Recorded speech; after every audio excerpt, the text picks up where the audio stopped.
ഈ വ്യാപാരികളുടെ ബാങ്കുകളിൽ നിന്നുള്ള ലോണുകൾ, ബാങ്കിലൊക്കെ എത്രയോ ലോണുകളുടെ വ്യാപാരികളാണ് മരണപ്പെട്ടു പോയത്, അവിടെ സ്ഥാപനം നഷ്ടപ്പെട്ടു പോയത്.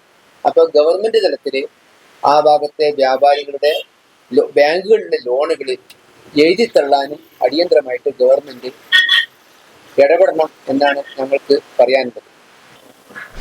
പ്രകൃതി രമണീയമായ വയനാട്ടിലെ ഏറ്റവും നല്ല ഒരു സ്ഥലമാണ് ചൂരൽമലയും മുണ്ടക്കയും. ആ സ്ഥലത്തെ ടൗണുകളും താമസ സ്ഥലങ്ങളും ആരാധനാലയങ്ങളും മറ്റ് ലയങ്ങളുമൊക്കെ ഒരു രാത്രി കൊണ്ട് തുടച്ചു നീക്കപ്പെട്ടിരിക്കുകയാണ്. നൂറുകണക്കിന് കുടുംബങ്ങളും ഏകദേശം 1000-ഓളം ആളുകളുമാണ് അവിടെ മരണപ്പെട്ടത്. വീടുകൾ ഒലിച്ചു പോയതിന് പുറമെ ആ ടൗണിലെ ഒരൊറ്റ വ്യാപാര സ്ഥാപനങ്ങളും ഇനി പ്രവർത്തിക്കാൻ പറ്റാത്ത രീതിയിൽ ചെളി നിറഞ്ഞ് മുഴുവൻ നശിച്ചുപോയി. നിരവധി വ്യാപാര സ്ഥാപനങ്ങൾ ഒഴുകിപ്പോയി. ഇതിന്റെ നഷ്ടം നമുക്ക് കണക്കാക്കാൻ പറ്റില്ല. ഇതിന്റെ പ്രയാസങ്ങളും ബുദ്ധിമുട്ടുകളും നമുക്ക് ഊഹിക്കാൻ പോലും പറ്റാത്ത രീതിയിലാണ് എല്ലാവരുടെയും കണക്കൂട്ടൽ. മേപ്പാടി ആശുപത്രിയിലും അതേപോലെയുള്ള സ്വകാര്യ ആശുപത്രികളിലും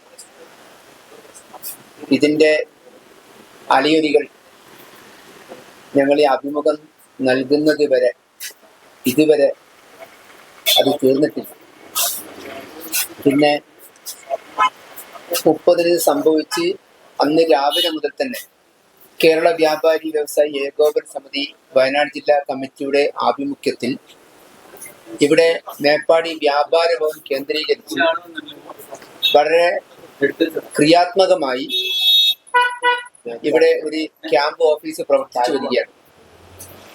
ഈ ക്യാമ്പ് ഓഫീസ് പ്രവർത്തിച്ച് വരുന്നത് ഈ പ്രദേശത്തുള്ള മുഴുവൻ ജനങ്ങൾക്കും മറ്റ് സാധാരണക്കാർക്കുമെല്ലാം വളരെ പ്രയോജനമാകുന്ന രീതിയിൽ അവർക്ക് ആവശ്യമായ ഒരുപാട് സാധനങ്ങൾ ഏറ്റവും ആദ്യമായിട്ട് എത്തിയത് വ്യാപാരി സേവന സമിതിയും അതിന്റെ പ്രവർത്തകരുമാണ്. എല്ലാ സാധനവും നൽകിക്കൊണ്ടാണ് ഞങ്ങൾ ഈ ക്യാമ്പ് ഇതുവരെ പ്രവർത്തിച്ചു വന്നിരുന്നത്. ഇനി അങ്ങോട്ടും ഈ ക്യാമ്പ് ഓഫീസ് കൺട്രോൾ റൂമായിട്ട് പ്രവർത്തിക്കുന്നു. മോർച്ചറിയിലേക്കും മറ്റാവശ്യമായ എല്ലാ സ്ഥലങ്ങളിലേക്കും ഞങ്ങൾ കൃത്യമായി എല്ലാ സാധനവും ഞങ്ങൾ നൽകി വരുന്നുണ്ട്. ഈ വ്യാപാരികൾക്ക്, നഷ്ടപ്പെട്ടു പോയ വ്യാപാരികൾക്ക് ഒരു പകരം സംവിധാനം ആകുന്നത് വരെ അവർക്ക് വീടുകൾ ആകുന്നത് വരെ അവർക്ക് പകരം സംവിധാനം വാടക വീടുകളാണ്. അതിന്റെ വാടക കേരള വ്യാപാരി സേവന സമിതി വയനാട് ജില്ലാ കമ്മിറ്റി ഏറ്റെടുത്തിരിക്കുകയാണ്. അവർക്കൊരു പകരം സംവിധാനം ആകുന്നവരെ അതിന്റെ വാടക ഞങ്ങൾ നൽകും. പിന്നെ അവിടെ വീടുകൾ നഷ്ടപ്പെട്ടവർക്ക്, നമ്മുടെ വ്യാപാര സ്ഥാപനങ്ങൾ നഷ്ടപ്പെട്ടവർക്ക് അവർക്കൊക്കെ ഒരു ബൃഹത് പദ്ധതി കേരള വ്യാപാരി ഏകോപന സമിതി സംസ്ഥാന കമ്മിറ്റി രൂപം നൽകിയിട്ടുണ്ട് എന്നത്. ഇവിടെ വരുന്ന ഏറ്റവും പ്രയാസകരമായ ഒരു സംഭവം എന്ന് പറയുന്നത്, ഇതുവരെ ഈ അപകടം നടന്ന ഈ സമയം വരെ വ്യാപാരികളുടെ ഒരു കണക്ക് ഞങ്ങൾക്ക് ലഭിച്ചത് പ്രകാരം 10 വ്യാപാരികളാണ് ഇവിടെ ജീവൻ നഷ്ടപ്പെട്ടത്. വ്യാപാരി കുടുംബങ്ങൾ. ഈ വ്യാപാരി കുടുംബത്തിലെ കുടുംബമൊട്ടാകെ പോയവരുണ്ട്. കുടുംബം ഒട്ടാകെ പിതാവും മാതാവും അതേപോലെ എല്ലാവരും നഷ്ടപ്പെട്ട് പോയവരുണ്ട്. അവരുടെ ബന്ധുക്കൾക്ക്, അവരുടെ ആളുകൾക്ക് നഷ്ടപരിഹാരവും സംഘടന ആലോചിക്കുന്നു.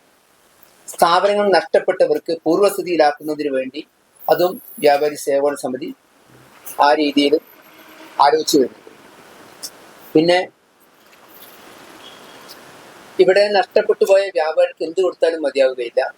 പക്ഷേ വ്യാപാരി സേവന സമിതിയുടെ സംസ്ഥാന കമ്മിറ്റിയും വയനാട് ജില്ലാ കമ്മിറ്റിയും സംയുക്തമായി ആലോചിച്ച് സംസ്ഥാനത്ത് വ്യാപാരികളിൽ നിന്ന് ഫണ്ട് ശേഖരിച്ച് ചൂരൽ മലയിലും മുണ്ടക്കയിലുമുള്ള മുഴുവൻ വ്യാപാരികളെയും അവരുടെ കുടുംബങ്ങളെയും പൂർവ്വസ്ഥിതിയിലാക്കുന്നതിന് വേണ്ടിയുള്ള എല്ലാത്തരം പ്രവർത്തനങ്ങളിലും വയനാട് ജില്ലയിലെ പ്രസിഡന്റ് ജോർജിൻ ടി ജോയിയുടെ നേതൃത്വത്തിലുള്ള കമ്മിറ്റി ശക്തമായ അണിയറ പ്രവർത്തനങ്ങൾ ഇപ്പോൾ തന്നെ തുടക്കം കുറിച്ചിട്ടുണ്ട്.